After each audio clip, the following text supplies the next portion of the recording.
Վերջին 4 տարիների ընթացքում հարգելի բարեկամներ, ինչ դժբախտություն ասես, որ չեղավ Հայաստանի Հանրապետության տարածքում պատերազմ, կորուստներ,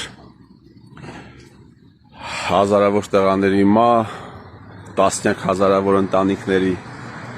տնավեր դառնալ, փախստականներ դառնալ, անթաղ մարմիններ, հիմա էլ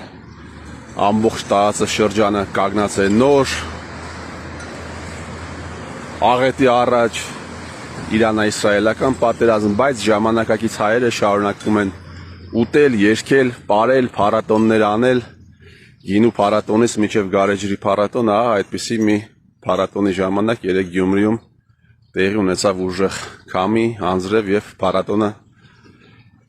երաժշտությունը երկու պարը ավարտվեց ժամանակից շուտ։ Բնությունը որոշեց, որ այն պիտի ավարտվի ժամանակից շուտ։